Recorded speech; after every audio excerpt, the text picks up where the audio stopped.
Ang pinag-initan naman si Chis Escudero. Chis naman ang pinag-iinitan ngayon. Kakatapos lang kay Bong Revilla, dito naman sila sa mga senador. Siyempre, yung artista, maingay yan eh, di ba? Kita nyo ngayon, araw-araw balita si Bong Revilla. Diba? Artista eh. Ito naman, asawa ng artista, si Chis Escudero. At siyempre, marami kay Chis Escudero. Dahil ang sinasabi ng iba, hindi raw natuloy ang impeachment BP Sara dahil kay Escudero. Na hindi naman talaga totoo. Kasi gusto lang padaanin sa tamang proseso, padaanin sa due process. Eh, yun naman din ang naging desisyon ng Supreme Court. So maraming galit kay Chis Escudero. Siya naman ang pinag-iinitan ngayon. Pag-usapan natin. Kung gusto may paraan, kung ayaw may dahilan. Isa yan sa mga inirereklamo ng abogadong si Attorney Marvin Aceron laban kay Senate Ethics Committee Chair J.V. Ejercito. Tila tinulugan daw kasi ni Ejercito ang nakabiping ethics complaint laban kay Senator Chis Escudero na may kinalaman sa pagtanggap niya ng donasyon sa kontratistang si Lawrence Lubiano, ang may-ari ng Centerways Construction. Hinain ang complaint laban kay Escudero noong Oktubre ng 2025. Pero after about 109 days, kahit pag-assign daw ng case number, hindi man lang daw masimula ng komite. Kung kaya raw ng House Ethics Committee i-handle ng mabilis ang kaso ng kay Representative Kiko Barzaga matapos ang kanyang di umano'y seditious activities, dapat daw ganito rin ang pag-uusad ng reklamo kay Escudero sa Senado. Yan. Gustong i-ethics committee. Ito si Chis Escudero. At bakit daw nagawa kay Kiko ng mabilisan eh hindi nagawa dito kay Chis Escudero? Ang bilis nga nyo eh. Di ba? Si Bong Revilla nga kinulong nyo agad-agad eh, mga animal kayo. Samantalang yung presidente at saka si Tambaluslos tinuturo na sa Blue Ribbon. Ni ayaw nyong imbestigahan, ni ayaw nyong ipatawag, ni ayaw nyong ang pag-usapan eh. Galit din sila kay Chis Escudero kasi sinabi niya eh, the name that cannot be mentioned kung hindi si Tambaluslos. Alam naman nating lahat. This is public knowledge. Luzon, Visayas, Mindanao, alam natin involved si Tambaluslos eh. Diba? Tapos nagmamadali kayo. You are talking about ethics dito? Sino ba yung abogado na yan? Ba't hindi mo ipa-ethics? Si Tito Soto nagka-leche-leche yung investigasyon. Ba't hindi mo ipa-ethics si Lacson? Na kung saan-saan papunta yung investigasyon. Nasabi magsasubmit ng report, partial report, bago magpasko, hindi nag-submit ng partial report. Ba't hindi yan ang mga ipa-ethics mo? Bakit pinag-iinitan nyo si Chis? Pinatatanggal si Ejercito bilang Ethics Committee Chair at pinai-inhibit siya sa pag-handle ng ethics complaint laban kay Escudero para ma-preserve daw ang integridad ng Senado. Sagot ni Ejercito, Gago! Para ma-preserve ang integrity ng Senado. Alam nyo kung sinong nakakababoy sa Senado? Yung Blue Ribbon. Tingnan nyo kung paano. Kababuyan. Diyan po, baboy na baboy ang Senado. Hindi yung ginawa ni Chis. Kasi yung ginawa ni Chis, yun din ang desisyon ng Supreme Court, naaalala nyo? Hindi ako nagsabi nun. Sumang-ayon ang Supreme Court doon. Huwag nyo sabihin kakampi ng Supreme Court yan. Eh di nagkaloko-loko tayo kung hinayaan lang ni Chis matuloy. Tapos sasabihin ng Supreme Court unconstitutional yung impeachment. Eh di ba? Hindi ba tama lang yung ginawa ni Chis o tamang-tama?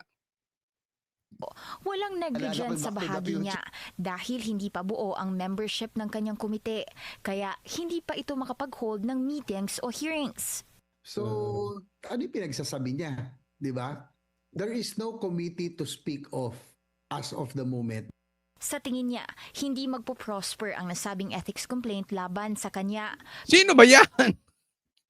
Saan nyo ba Hindi, abogado yan, Consoli. kung sino-sino mga sumusulpot na. Anyway, ang sabi ni JB, wala pa naman yung ethics committee, wala pa naman yun, eh. So, ah, hindi pa talaga gagalaw 'yan, pero hindi yun ang issue, may ethics committee o hindi, walang ethics committee, hindi dapat pinag-iinitan si chief. Yan yung ang dating kasi ng mga ganito, yung mga double standard, 'di ba? Kaya nakakaasar, eh. Parang bulag ba kayo? Hindi niyo nakikita na maraming dapat sisihin sa nangyayari ngayon? Sisisihin niyo yung mga hindi naman involved sa ghost projects? Pero kung kailangan daw niyang mag-inhibit, gagawin niya ito. Na-assign si Ejercito bilang chair ng Ethics Committee isang araw bago mag-adjourn ang Senado nitong Oktubre. Kasunod niyan ang serye raw ng budget hearings at BICAM. So there was no chance really for the committee members or the composition of the ethics committee to be read in plenary, which is a requirement for it to be constituted. So hindi ko po kasalanan, gustuhin ko mang magkaroon na ng hearings or aksyonan yung mga complaints. I cannot because the committee has not been constituted as of the moment. Hindi rin daw ito dahil malapit siya kay Escudero. Sa ngayon, iisa na lang naman na raw ang bakante sa Ethics Committee bago ito makumpleto at aprubahan sa Senate Plenary. Ano lang, yung time lang. So hopefully, itong when we resume this January 25, it can already be read already in plenary. And Ako, yung mga sagot ni JB, tama naman, may punto siya, wala pa naman yung ethics, et cetera. Pero kung ako yan tatanungin, kunwari senador ako, tas gaganyanin ako. Di ba sabihin ko sa inyo, di ba pwedeng mag-focus muna tayo dito sa nakawan? Ninanakaw ang pera ng taong bayan sa baha habang nababaha yung mga Pilipino namamatay. Ano ba yung mga gusto nyong unahin? Hindi naman ibig sabihin kakalimutan natin yung mga yan, hindi po. Pero huwag tayong lumihis. Ba't ganyan nagsagot ng Senado, eh? Di ba? constitute already the ethics committee. Nasa 4 to 5 senators ang nakaharap ngayon sa ethics complaint na hindi pa muna pinangalanan ni Ejercito. Tatalakayin daw ito isa-isa sa first in, first out basis. Sa Lunes, January 26, inaasahang magbabalik sesyon na ang Senado at hihintayin niya kung mabubuo na nga ang Senate Ethics Committee. Para sa agenda, So, ang sabi dito, 4 hanggang 5 senador nahaharap sa reklamo. Hulaan ko kung sino yan. Inuna na si Bong Revilla kasi hindi na senador, eh. So, talagang nadisarmahan na si Senator, ex-Senator Bong Revilla. Pero yung 4 na yan, si Jinggoy, si Cheese, posibleng si Villanueva, alam mo na, yung nasa minority.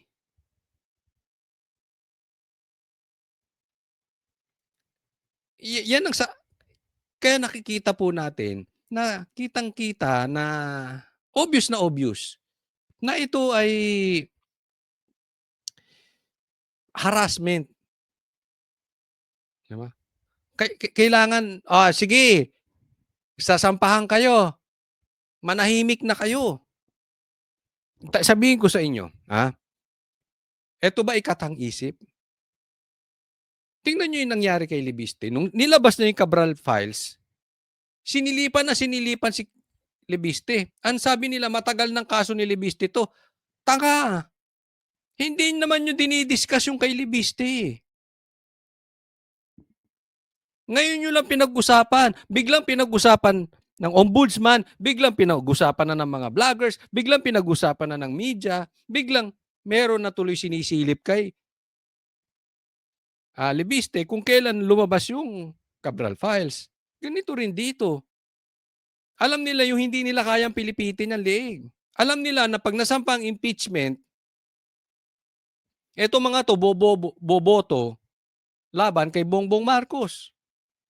So ngayon pa lang, pahirapan na natin. Ngayon pa lang takutin na natin. Oh, chilling effect 'yan. Kaya pinipilit nila sampulan na natin 'to, ano na 'to. Sampulan natin si Cheese para yung iba madala. Isa pang harassment, pag-usapan natin. Ito, isa pang pag-usapan natin, isa pa 'tong political harassment, 'di ba? Alam naman natin, pinag-initan nito si Senator Bong Revilla, 'di ba? Kalaban 'to sa politika. Kaya ginagawa sa kanya 'to. Babasahan dapat ng sakdal si dating Senador Bong Revilla at 6 na kapwa-akusado mula DPWH Bulacan 1st District sa Sandigan Bayan 3rd Division. Pero imbes na tumugon sa kasong malversation kaugnay sa 92 million peso ghost flood control project sa Pandi, Bulacan, naghain ng mga musyon ang mga akusado. Ang nais ng kampo ni Revilla, ibasura ang kaso dahil hindi raw nasunod ang due process. Ibalik sa ombudsman ang kaso para muling imbestigahan at ilipat siya sa PNP Custodial Facility mula sa New Quezon City Jail. Legit po. Legit. Anong gusto? Ibalik sa ombudsman dahil hindi nasunod ang due process. Exactly. Sasabihin nila dito, delaying tactics daw tong ginagawa ni Bong Revilla. Kung hindi ba naman isang tanga tong mga to, paano magiging delaying tactics? Fast break nyo nga yan. Fast break. Friday lang sinampa, Lunes ng umaga, doon pa lang ni-raffle, sa Lunes ng gabi, may warrant of arrest na. Samantalang yung mga tinuturong iba ng mga witnesses dyan, si Tambaluslos, yung sinasabi nila Marcoleta, di ba, naglabas na sila ng graph, ni hindi man lang nasisimulan, tapos ang tatawagin pa delaying tactics. Hindi po delaying tactics yan. Due process yan eh. Hindi nga nabigyan ba ng pagkakataon sumagot itong sila Bong Revilla ng maayos? Naimbestigahan ba ng maayos yan? Parang gusto nyo na talaga parang gusto electric chair agad-agad eh.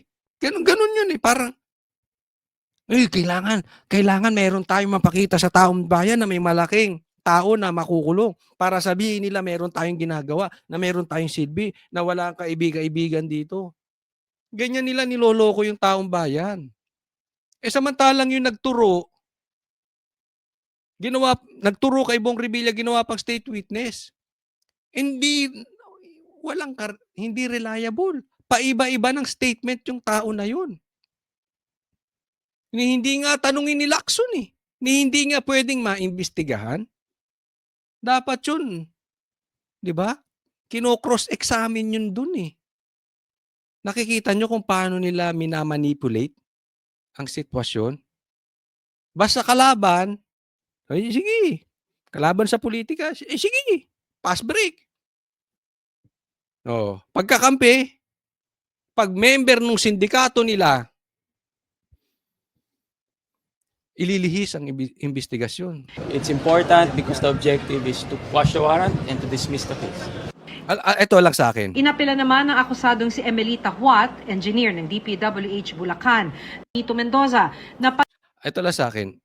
Importante, okay, ang due process. Sabi nga ng batas natin, kailangan beyond reasonable doubt. Hindi tayo basta-basta nagkukulong. Alam mo, may punto po yung batas natin. Ang sinasabi ng batas natin, mas maganda na magkulong ay magpalaya ng isang taong guilty kesa magkulong ng inosente.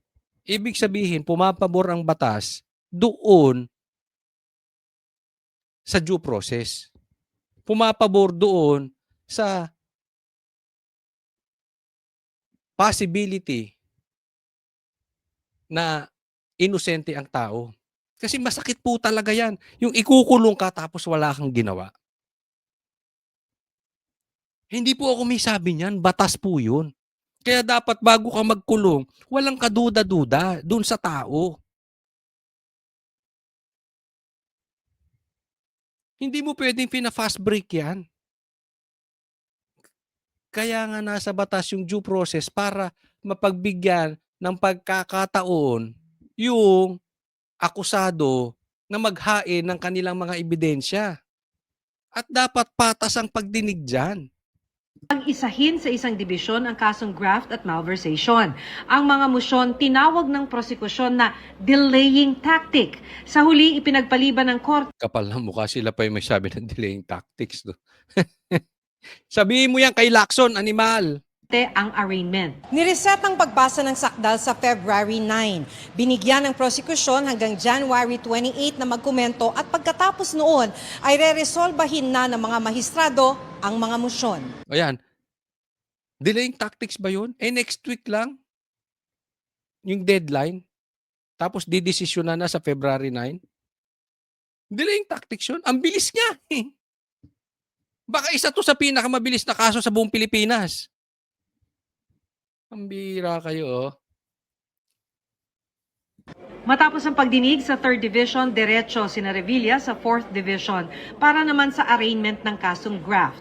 Si Amelita Huat lang ang tumugon ng not guilty, habang ang kampo ni Revilla umapela ring ibasura ang kaso at ibalik ito sa ombudsman.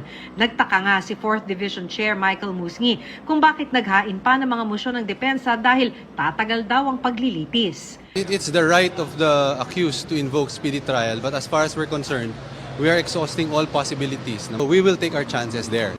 Nireset din ng 4th Division ang arraignment sa February 9.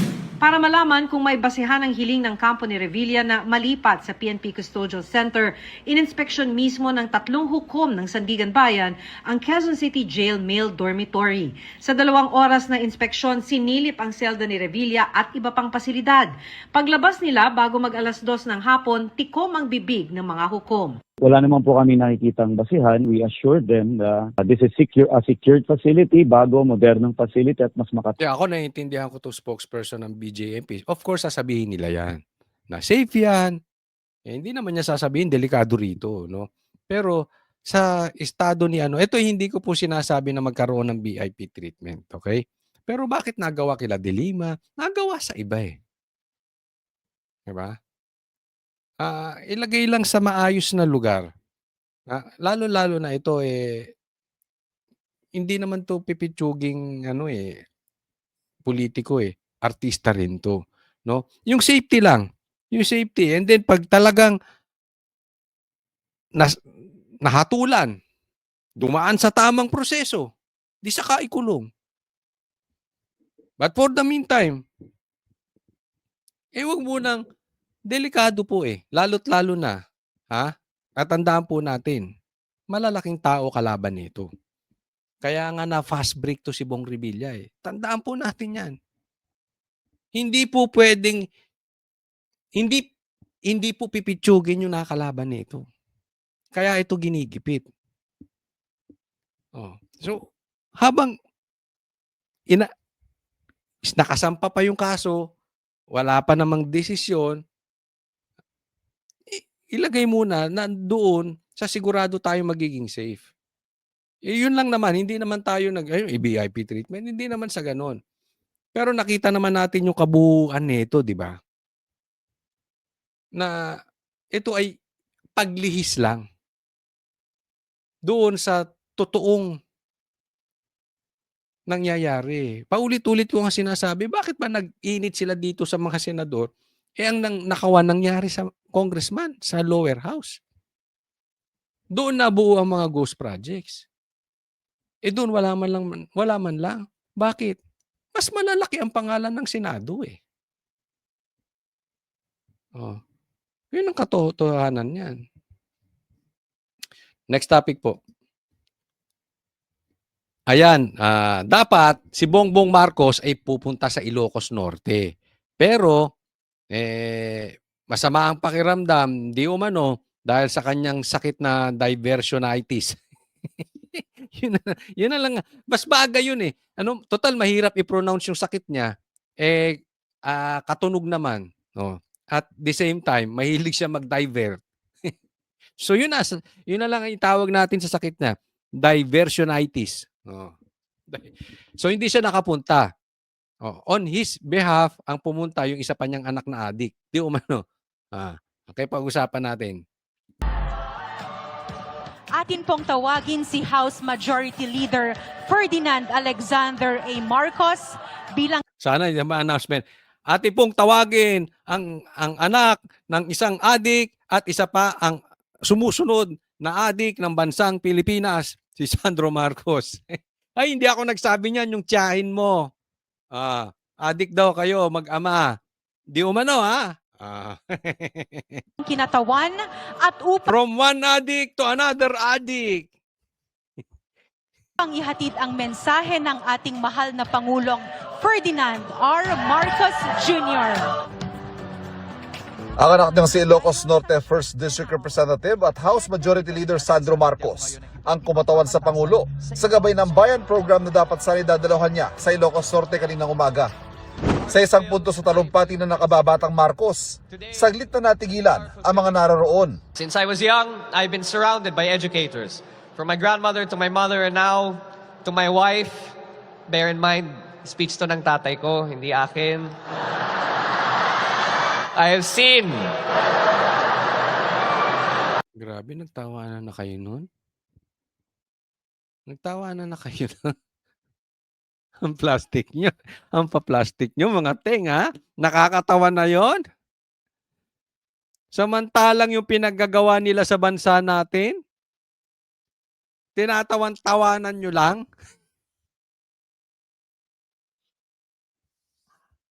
Hindi ko malaman kung matatawag kong corny itong mga ito. Mabababaw o plastic. Di ba? Despite all na pahirap sa bansang Pilipinas, ginagawa ninyong katatawanan.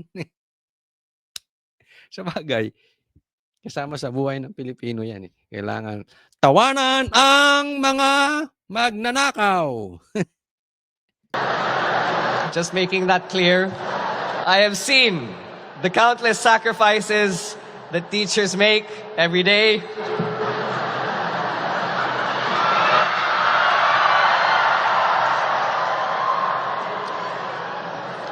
Standing ovation, tayo pa. Gusto kong tumayo, kaya lang makikita yung salawal ko eh. Sige. Nahihiya tuloy ako sa inyong lahat. Matapos ma-ospital nitong Miyerkules ng gabi dahil sa diverticulitis, O yun, diversionitis. ay nasa Malacanang lang daw ang Pangulo para sa mga pribadong pulong. Naku! Naniniwala kayo doon? Sige nga. Ilan sa inyo ang naniniwala na ang Pangulo ay nasa Malacanang at nagkakaroon na private meetings? Hindi, ako nadidinig ko balik-balik daw sa ospital. Hindi natin alam kung sinugod. Oo nga. Pero one thing for sure. One thing for sure. For sure. For sure. Making sure. The sure. One thing for sure. Sinusugod na ng batikos to si Bongbong Marcos. Kaliwat kanan na, may impeachment ka pang kakasalubungin. Di ba? Binabanggit ka na nga sa Blue Ribbon.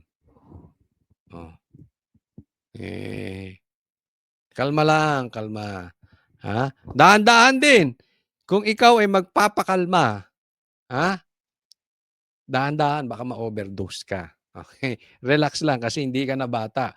Dapat yung capacity mo nung bata ka, hindi mo na ginagawa ngayong matanda ka. Delikado yan, baka ma-overdose. Pero ito lang Okay? Ayaw nating, hindi tayo nagsasabing may masama sana mangyari sa presidente. Hindi po yun, ayaw natin yun. Diba? Kung gusto natin, mahirapan siya muna. Ay, hindi. Gusto natin, desisyon yan ng Diyos, hindi natin. Hindi para sa atin yan. Okay? Pero payo ko lang, uulitin ko to. BP Sara, huwag ka na magpakalayo-layo. Stand by. Huwag ka nang pupunta ng dahig muna. Balik ka na sa Pilipinas. Stand by. Huwag naman. Baka may mangyari dito, tapos hindi ka makapasok pabalik dito. Ha? Baka merong mag-take over na epal. So, dito ka lang muna. Kalma-kalma ka lang dyan, okay? Pangalawa, mga senador, galaw-galaw. Ah, hindi tayo nagsasabi ng unconstitutional na pamamaraan. Pero nasa constitution naman, kung may masamang mangyayari kay Bongbong, papalit ang presidente. Dapat handa siyang sumumpa. Baka may ibang mag-take over. Ayaw natin yun. Gusto natin yung naaayon sa batas. Sa Presidential Communications Office. Bagamat siniguro ng Pangulo na maayos ang kanyang pakiramdam sa inilabas sa video ng palasyo kahapon, hindi lamang discomfort, kundi maaring matinding sakit ang maramdaman ng isang may diverticulitis ayon sa isang eksperto. Ang pinaka-cardinal na symptom niyan is yung pain, abdominal pain. It can be a sharp pain dun sa may left side usually. Kung nasa right side siya, para siyang appendicitis. So it's aggravated by movement, kapag tinouch mo on pressure, Ito, naiisip ko lang. Halimbawa lang ito. Halimbawa. Dahil talagang may sakit si Bongbong at kunin na siya ng Panginoon. Halimbawa lang. So, hindi na siya mananagot doon sa kung mapatunayang isa siya sa mastermind. Kawawa dito si Lisa. Ay, di ba? Kasi it's very, very possible na talaga namang kung mapapatunayan ng presidenteng mastermind, hindi malayo na kasabwat dito yung asawa. Kung may nangyari kay Bongbong, wala na siya. Pero si Lisa hahabulin ng batas. Wala siyang immunity.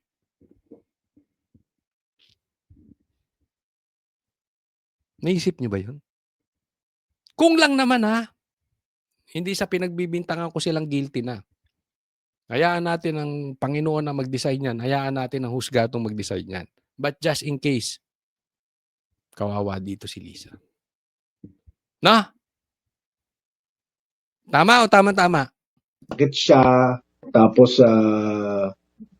isa pang niya is it can be associated with fever. Ang diverticulitis ay dulot ng pamaga ng diverticula, maliit na pouch na nabubuo sa malaking bituka. Ayan. Yan ang dahilan. Pero, bakit nagkakaroon ng diversionitis? Genetic o may mga pagkakataong ito'y namamana ng isang tao. Pero Pwedeng naman kadalasan, ito'y dahil sa diet o sa kinakain ng isang tao. Pwede sa diet, kadalasan pwede sa diet o sa kinakain ng tao. Paano kung cocaine ang kinakain? Mas masama yun. Kung yung diet mo maapektuhan, magkakasakit ka ng diversionitis, lalo na kung cocaine, chemical ang kinakain mo. Ang chinuchup-chup mo, ang hinihigop mo, ano bang ginagawa doon? Hindi ko alam eh. Di ba? May mas matindi yun.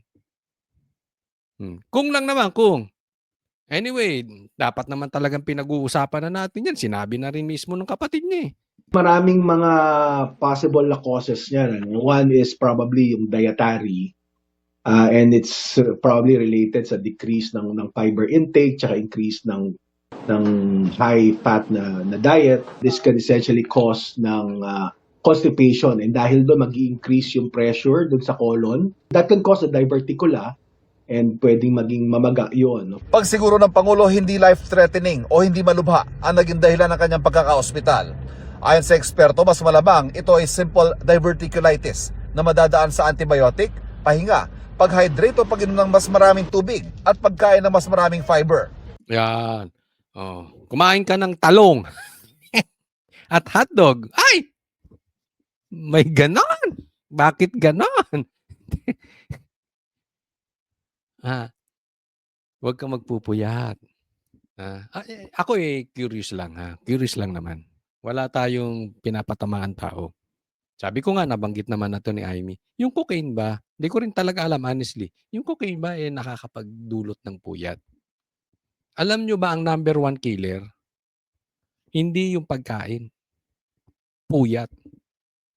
Di bali nga hindi ka kumain eh. Huwag ka lang kulang sa tulog. Yung kulang ka nga sa kain, healthy pa yun. Pero yung kulang ka sa tulog, ay sa tulog, ay, delikado. Ha? Eh ano ba pinagkakaabalahan mo, Bongbong Marcos, hindi ka natutulog? Ha? Wag. Wag kang ano. Pero nabanggit dito kulang daw sa tubig.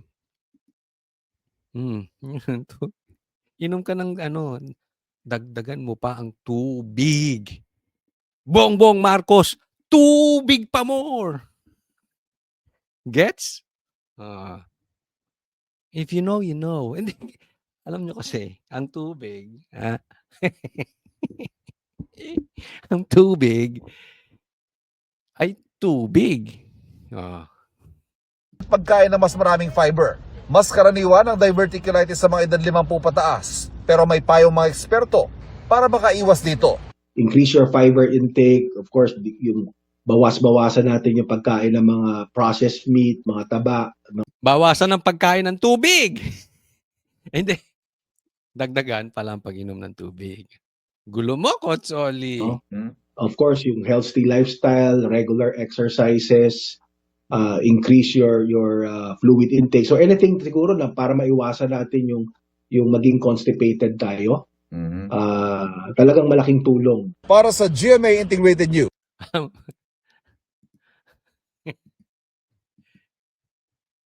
Alam nyo, magiging constipated ka talaga. Pagka ano? Pag it's tubig. Pag yung tubig, kulang ka. So, magiging constipated ka. Mababarahan eh. Di ba? Alam nyo na. So, alam nyo na kung bakit may diversionitis tong si Bongbong Marcos. Alam nyo na. Sobra sa tubig. Ay, kulang sa tubig. Nababarahan yung puwet. Constipated eh. Di ba? Barado yung puwet. Nagets nyo na. Ang dami nyo natutunan kay Coach Oli na.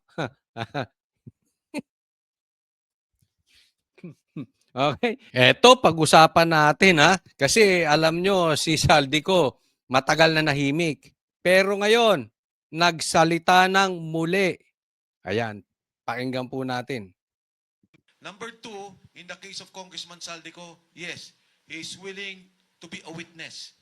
Kung hindi man siya napayagan sa Blue Ribbon Committee na mag-Zoom, and we have done that, alam niyo ho yan, under suspended rules, pinapayagan natin yan, kung magagawa ito sa impeachment at naniniwala silang dapat malaman ang katotohanan.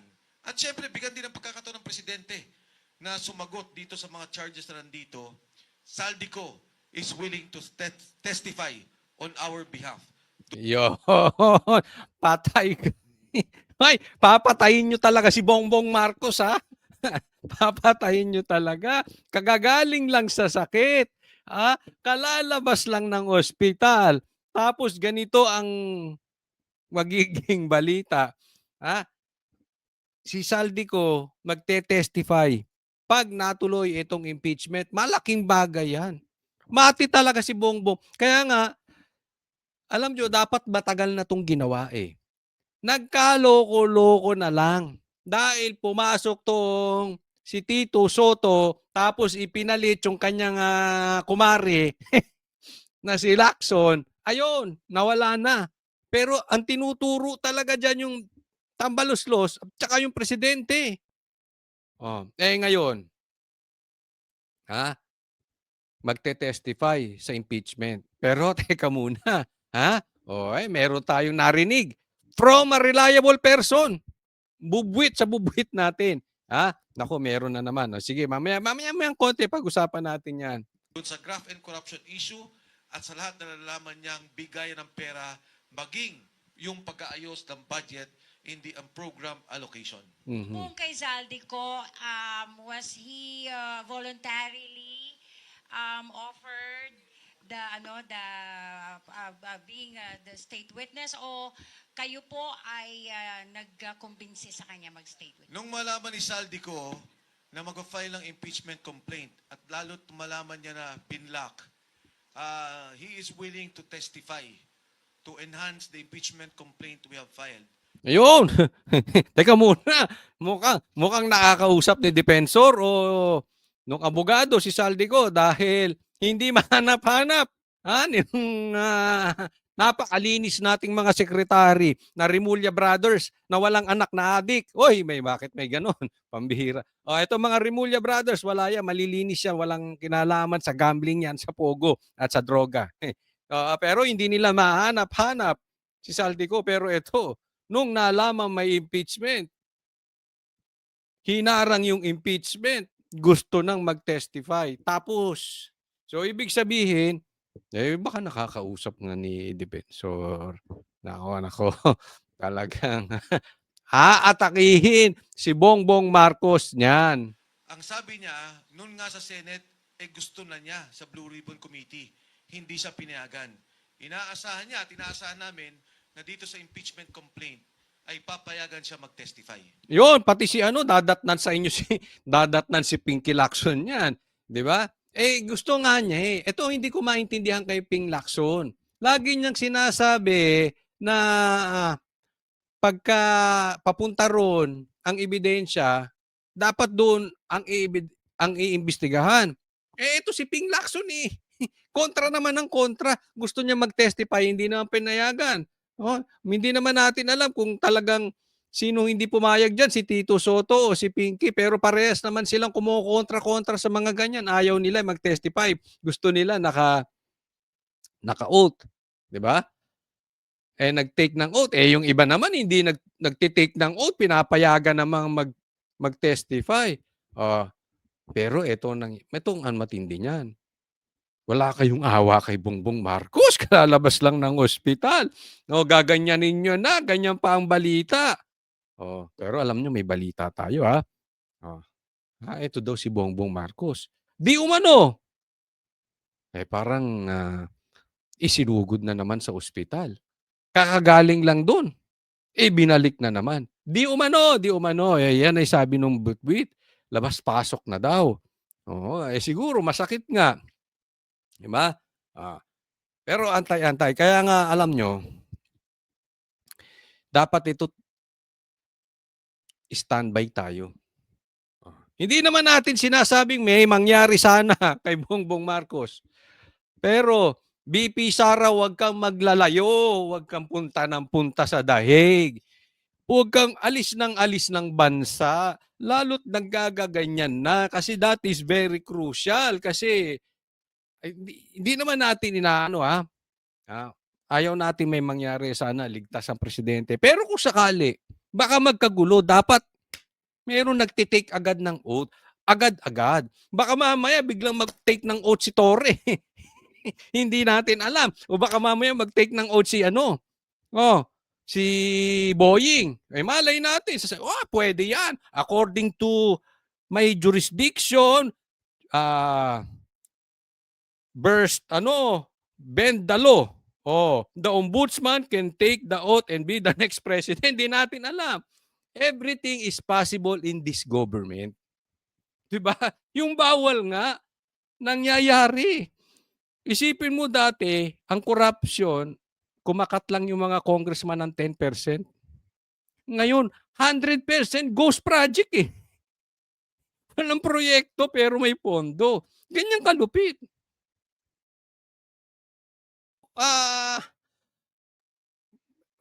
Matindi talaga ito. But kidding aside, dapat andito si BP Sara. Critical to. Hindi naman nahamin yung mga yan ng katotohanan, ng totoong kalalagayan ni Bongbong Marcos. So, lalo't ganito, sunod-sunod yan. Hindi na nila talaga mapipigilan to. Sabog na sabog. Kumbagat sa baho, ito'y talagang sobrang baho na. Parang itinapo mo yung basura ng buong Maynila sa isang kwarto. Mangangamoy at mangangamoy, hindi na kayang itago. So, dapat, sooner or later, victory is at hand. Mike, Yeah, go ahead. can you give us details on your communications with Saldico? Did he call you? Did you call him? What was the purpose of the call? Etc. At the proper time, I will divulge. Pero ang primary sa akin is that he is willing to testify before the committee when asked. Kasi very critical yung kanya eh. As pointed out by Attorney Topacio and all the lawyers here, personal knowledge yung kanya. Nag-deliver siya nung sa 25 billion, nag-deliver siya sa Tamarind nung 800 and 200 million. Hindi, iba pa yun. Iba pa yung kay Yusek Bernardo at yung mga deliveries ng pera. So, at the proper time, Tina, magsasalita ako dyan, I will divulge it. Of course, alam kong critical na malaman sino ba lumapit, sino ba nagsalita, at ano yung kanyang interest to present. But what is important here, I think more importantly, is that Saldico is very critical. Sabi nga ni Harold, isang sindikato to na may nagsalita na at nagtuturo. Importanteng malaman natin ang katotohanan dito.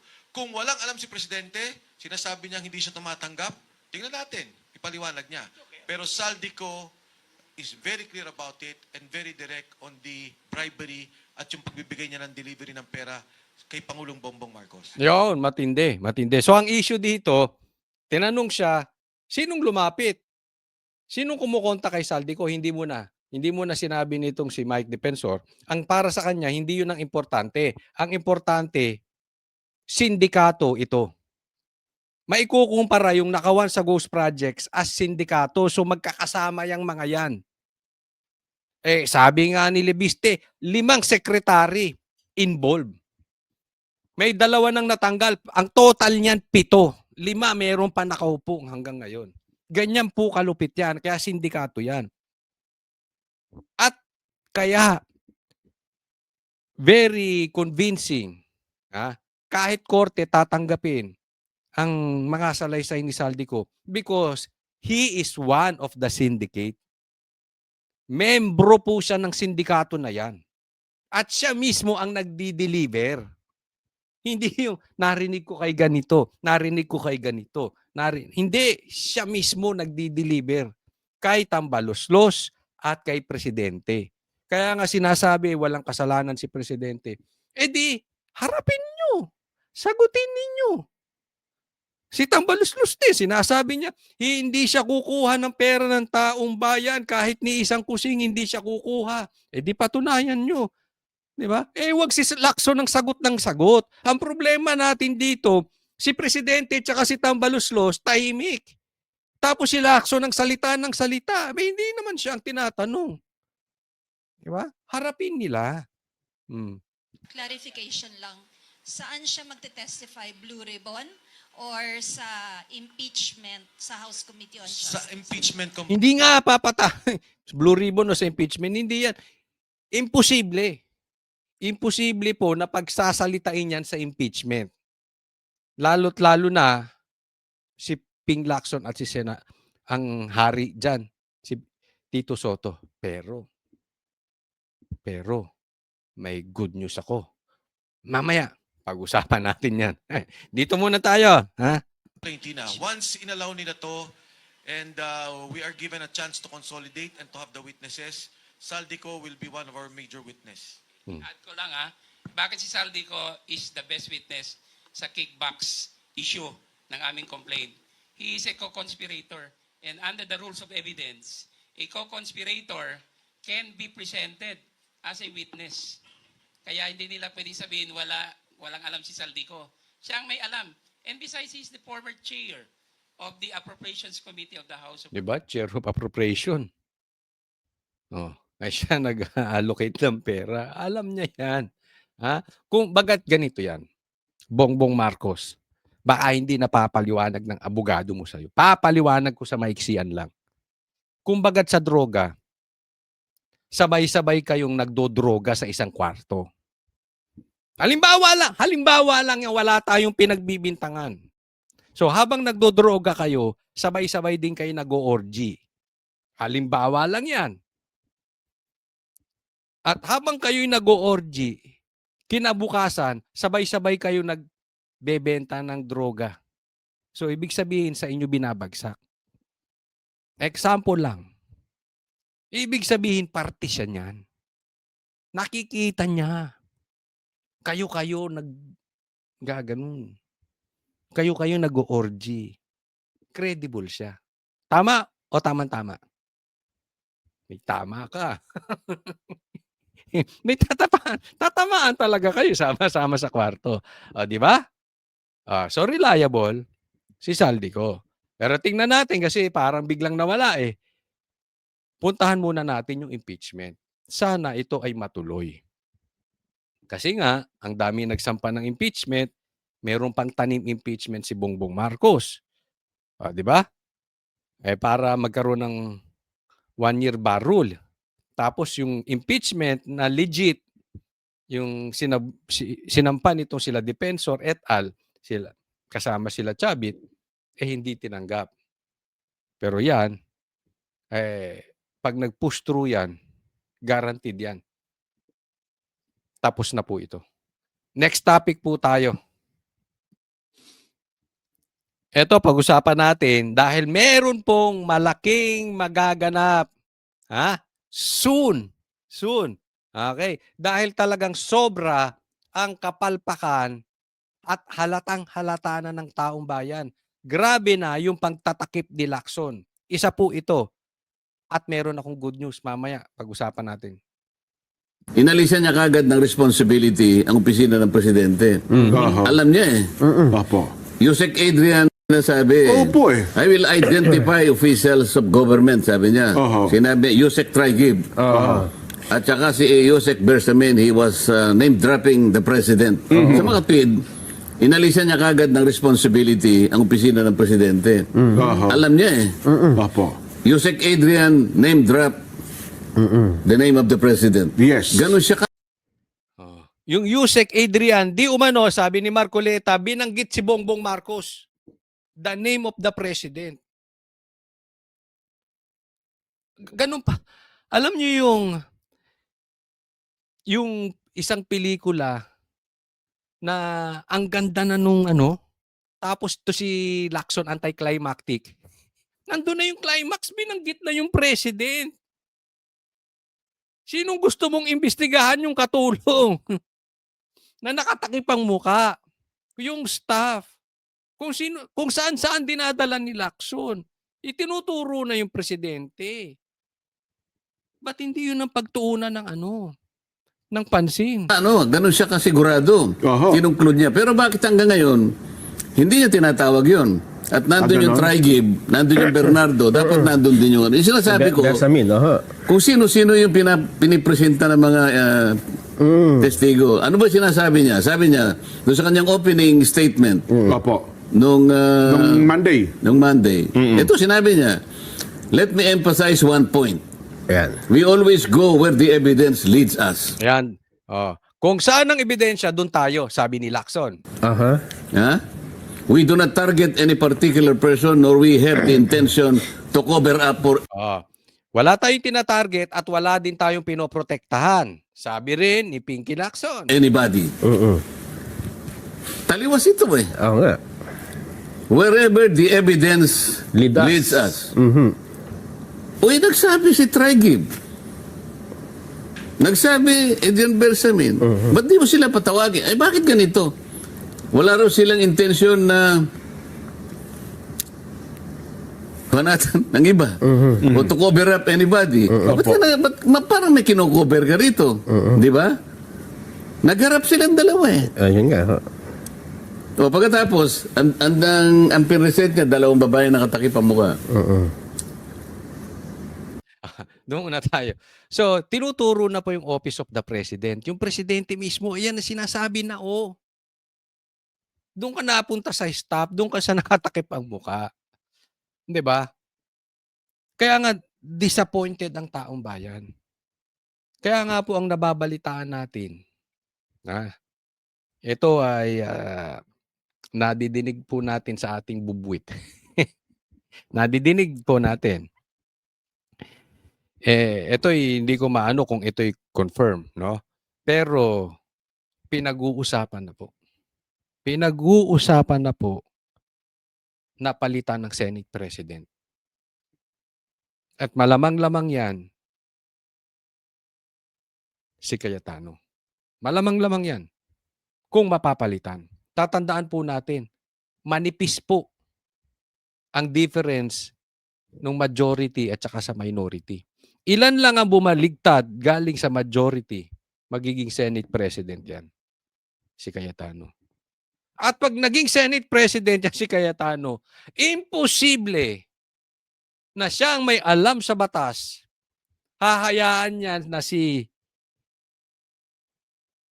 Lacson ang Blue Ribbon Chairman. Sablay talaga si ano. I don't really think na mali si Lacson mag-imbestiga. I really don't think na sablay si Lacson mag-imbestiga. Mali po yung nagamit kong word. May pinagtatakpan. Di amuno talaga to si Lacson. Alam mong nililihis. Palayo tayo. Pag nababanggit na si Tambi, nababanggit na presidente, palayo. At disappointed na. Di umano ang Senado sa ginagawa dito. Kita nyo ang tinatarget. Mamaya, papakita natin si Bong Revilla, si Cheese, Joel Villanueva, si Jinggoy. Nasa Senate. Kaya disappointed na po ang Senate. Yan po ang ating nadidinig. Ngayon, totoo man yung aking bubwit. Tama man yung aking bubwit. It's about time. Senate, manindigan naman kayo. Kasi nanindigan na taong bayan eh. Lumahok na sa rally. Nagsalita na si Amy Marcos.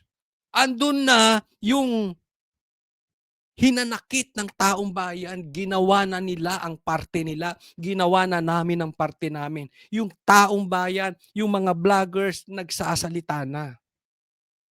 Dalawa na lang ang kailangan natin. Yung sundalo. Na sa ngayon, parang hindi gagalaw unless talagang sigurado sila.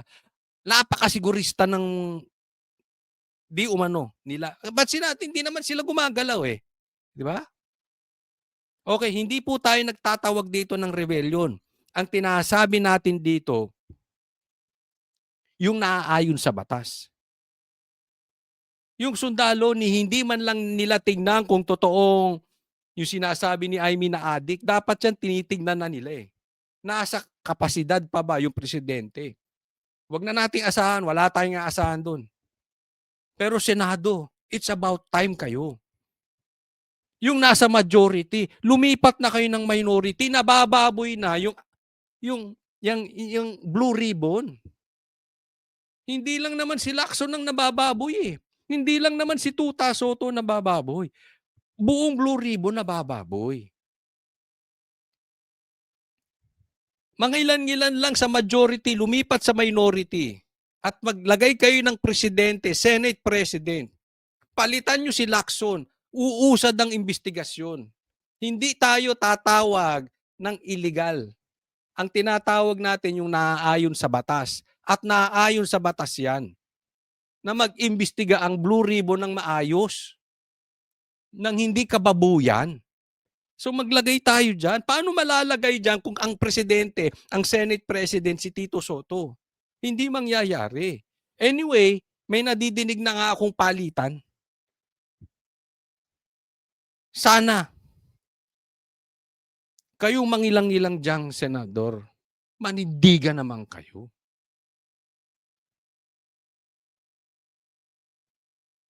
Ang laki ng inyong responsibilidad sa taong bayan. Tapos tahimik kayo. Huwag ganun. Ha? Kayong nasa majority. Kikita nyo naman, hindi naman kayo tanga kung paano binababoy nung dalawa eh. Kailan kayo kikilos mga senador? Diba? Kailan kayo kikilos dyan sa majority? Nagtatanong ako, sino sumasagot? Opo. Lacson. Sino sumasagot? Yung chairman po ng komite, Senator Ping. Diba? kung hindi ba naman kabaklaan to si Lacson? Sagot ng sagot. Hindi ba ikaw, alam ba, ikaw tinatanong ko, si Nelson na sagot na sagot. Ano sa tingin mo ang mararamdaman ko? Kung ako yon, mararamdaman ko. Tinatanong ko tong dalawang nakamaskara, si Lacson na sagot, sasabihin ko, bakla nga. Tama, si Miriam Santiago, bakla nga. Tama, si Amy, bakla nga.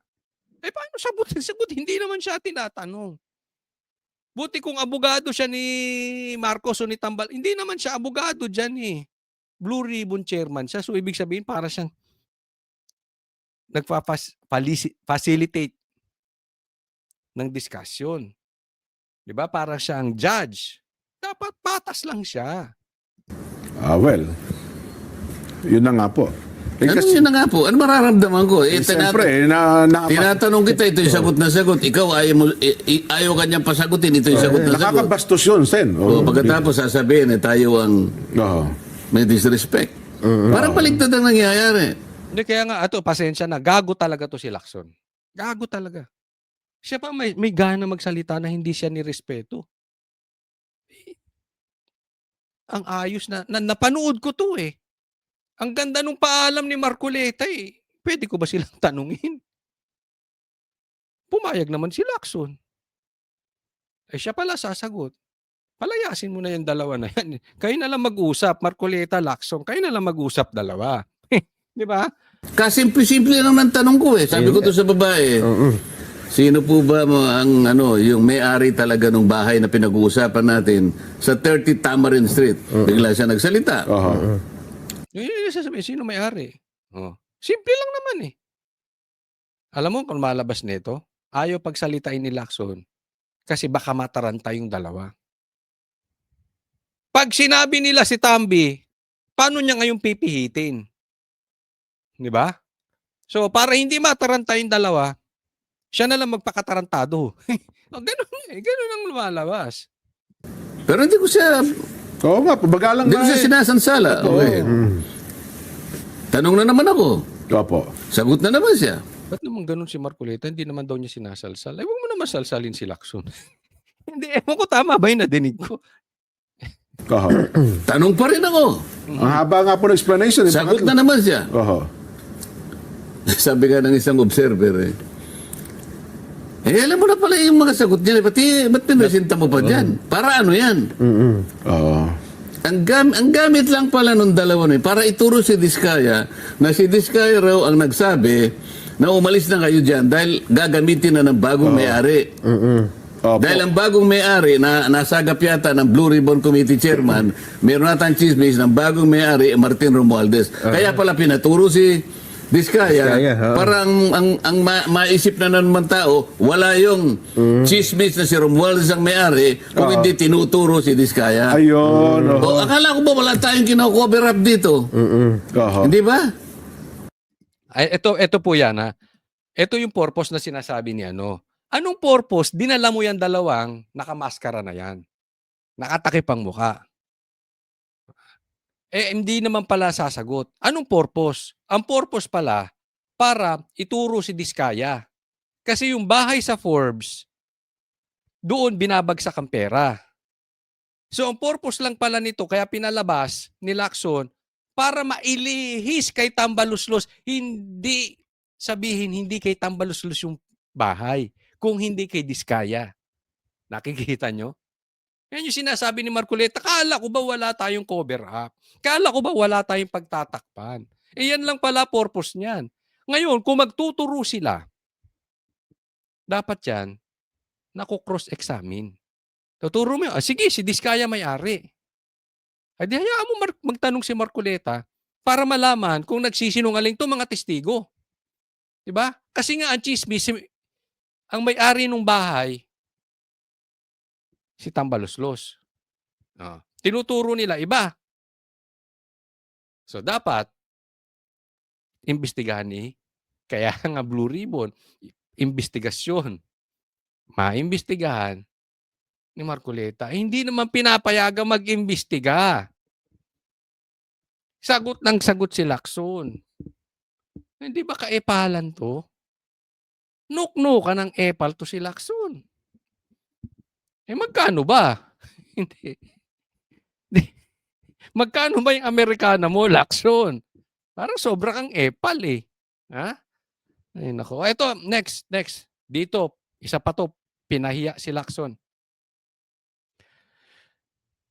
Ito, pag-usapan natin itong patungkol sa Minority Report. Dahil napaka-importante nito dahil kini-question yung legality nung nilabas ni Marcoleta at ni Amy. Meron pong dahilan yan at makikita natin ang importance nito. Did the issuance of a minority report depart from the usual procedure by the Senate Blue Ribbon Committee where the minority report would come after the formal report by the main committee? Did we depart? Sir, did No, you... our purpose is to inform our people that we had already our findings and recommendations on how we should deal with the problems involving the most anomalous and the most scandalous corruption in this country. Ang tanong, lumihis ba itong minority report ng minority na kung saan nag-press con si Marcoleta at saka si Amy? Dapat inantay daw muna yung report ng kabuuan ng Blue Ribbon bago sila naglabas ng minority report. Ang sagot ni Marcoleta, ini-inform namin lang ang taong bayan dahil isa to sa pinakamalaking iskandalo at kailangan namin i-inform ang taong bayan. Bakit nga hindi kayo mag-antay nung report? Yun ang usapin dito. We started with the 2025 mangled budget. Kasi hindi naman sila gumagawa ng report eh. You remember Senator Ping promised that he will issue or submit a partial report before the December break. At sinisisi niya yung kanyang mga tauhan. Sabi niya, mahihina yung mga tauhan ko eh. Sabi nila, it's already being drafted. Nung tanongin ko, nakatingin sila sa akin at tangu-tangu lang. So when can the Filipino people await really the submission of a final report? Kasi ang mga tao, they're agitated. They're frustrated. Galit na galit ang mga tao. Ninakaw. Nilang ninakaw, nilimas ang kaba ng bayan eh. So ang purpose namin dito, one, siguro to encourage naman the Blue Ribbon Committee, mag-submit na kayo kahit partial report lang, di ba? Para sa tao. Ang tingnan natin dito yung kapakanan ng tao, hindi yung sasabihin nila we departed from the rules. Bakit? Masama bang mag-submit ng minority report in the history of the Senate? Teka muna. So, patuloy natin dyan. So, ang usapin, bakit sila nag-submit? Naglabas sila ng minority report, hindi muna nag-antay. Ang sagot ni Marcoleta, nangako ka, Lacson. Maglalabas ka ng partial report bago magpasko. Akala ko ba Tito Soto forthwith? Pagalawin mo yung yung tao mo, forthwith. Maglabas kayo ng report. Tama si Tama si Marcoleta. Yung taong bayan nag-aantay. Nag-aantay ng ano bang nangyayari sa investigasyon. Alam mo yung ginawa ninyo, naglabas kayo ng ICI. Inutil. Wala rin pakinabang yung ICI. Sabi nyo maglalabas kayo ng report. Hindi kayo naglabas ng report bago magpasko. Tapos ngayon nagmamalaki kayo, magkakaroon ng Blue Ribbon. Balik na. Anak ng teteng. Nung nagkaroon ng Blue Ribbon, lumayo tayo, itinuturo na ang Office of the President. Lumayo kayo. Di ba? Galit na raw ang taong bayan. Frustrated. And I agree with Marcoleta. Hindi lang galit. Mali nga si Marcoleta. Galit na taong bayan. Nag-aantay. Ano bang kababuyan yung ginagawa nila Lacson? Kaya naglabas na sila ng minority report para tingnan mo anong kabaklaan ginawa ni Lacson. Isinisi niya yung tao. Kasi mahina daw yung tao niya. Kaya hindi sila makalabas ng minority report. What kind of a leader is this? You don't blame your people. Yan ang leader, ha. Tatandaan nyo, ang leader, pag may magandang nangyayari sa grupo, credit to the members. Pag may kapalpakan, i-blame niya ang sarili niya. Yan ang leader. Etong mga bossing, katulad lang ni Lacson yan. Pag may palpak, isisisi sa tao. Gago ka ba? Disisantihin mo yung tao mo kung inutil, palitan mo. Pero sa katotohanan, ikaw may kasalanan noon. Pwede ba namang wala kang control sa kanila, sisisihin mo pa sila? Di ba? Ang gago ni Lacson, no? Sisihin yung taong bayan kaya hindi sila yung tao niya kundi makalabas ng minority. Tama yung sabi ni Marcoleta para mapuwersa naman kayo. Gumalaw-galaw kayo. Hindi po pwedeng ganyan ng ganyan. Karaniwang nagbibigay ng minority report kahit na wala pa yung majority report. Kaya namin ginawa to because hindi namin alam kung kailan sila gagawa ng report. Exactly. Kailan? Pangako sila ng pangako. Ito si Lacson, hindi nalalayo sa amo niyang si Bongbong. Hindi nalalayo sa amo niyang si Tambaluslus. Pangako lang ng pangako, walang nangyayari. Tama, ako hindi dahil sa kinakampihan natin si Marcoleta, hindi po yun ang issue. Binabanatan din natin yan si Marcoleta pagka may mali, di ba? Patas lang naman tayo Pero tama dito si Marcoleta. May kailangan gumawa ng report. Okay, pero We are ready to do that. all right. Now Senator Ping says it belongs in the trash can. Ako pwede ako sumagot. It belongs to the trash can. Basura yung minority report. Ingat ka ng kakasalita ng ganyan. Baka Lacson, next week, sa basura ka pulutin. Hindi tayo nananakot. Tatandaan mo. Kung ikaw ay nakaasa diyan sa mga traidor na amo mo, na kung saan kahit nga si Sara, na siya ang naglagay sa posisyon sa mga animal na yan, trinaidor. Pinalibing nung tatay sa libingan ng bayani. Kinidnap pa yung tatay na si PRRD. Ganyan. Basura ang tingin nila sa wala ng silbi para sa kanila. Yung nagamit na nila, basura na nila tingnan. Baka mamaya, akala mo nakasandal ka sa pader. Baka bukas makalawa, ikaw na ang nasa basurahan. Ingat ka dyan. Sa kanya, if it belongs to the trust can, nakalimutan niya siguro, di man lang niya binasa yung report. How can you even make a judgment like that? Yung 3 hearings ko, nung ako pa ang chairman, kasama yung 3 hearings na kanyang ginawa, pinagsama ko yun So is he ready, or he's prepared to assume and even admit na yung kanyang ginawang 3 hearings, basura din? Pati yung kanyang 2 privilege speeches na ginamit kong input doon, basura din yun? Ayan, di ba? Ibig sabihin, nagsalita lang si Lacson nang hindi niya binabasa. Kasi dun sa report na yung kasama, yung mga sinasabi ni Lacson. Wala namang ganunan. Wala kaming ibang motibo doon kung hindi ang kapakanan ng taong bayan makakita man lang kung anong nangyari na so far. Hindi namin pinipilit na yun ay kanilang i-adapt. Sinasabi lang namin, tingnan ninyo. Baka naman may mapulot kayo dito. Baka naman makatulong ito. Because ang ginamit namin, hindi namin sarili opinion. We never use our own opinion, our own perspective, hindi. We utilize the same people. We use their testimonies, individual and collective. So, anong basura doon? Hindi man lang niya binasa. So, yan ang kalagayan ng Senado ngayon. Lalong-lalo na yung Blue Ribbon. Sabi ko nga, ilan lang ilan lang, mga 4 lang na bumaligtad sa majority, may imbestigahan na, no?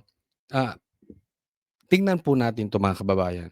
Sinasampa na yung impeachment kay Bongbong Marcos. At 'pag ito ay makapasa sa sa Congress, sa lower house, at dumating na sa Senado, kailangan talaga na maging Senate President kung sino man. Pero maganda diyan si Cayetano. Si Cayetano yung nadidinig natin na posibleng umupo. Para once and for all, managot yung mga magnanakaw. 4, 5 senador lang ang bumaligtad. Tapos ang problema ng bansang Pilipinas. Antayin po natin yan. Huwag pong kakalimutan, i-like po itong video na ito, ha? Like nyo. At sana mag-subscribe kayo. Sana mapanood nyo rin yung mga videos ko simula't simula hanggang sa matapos. Maraming salamat. Abangan nyo po ulit ang susunod nating vlog. Thank you everyone. God bless.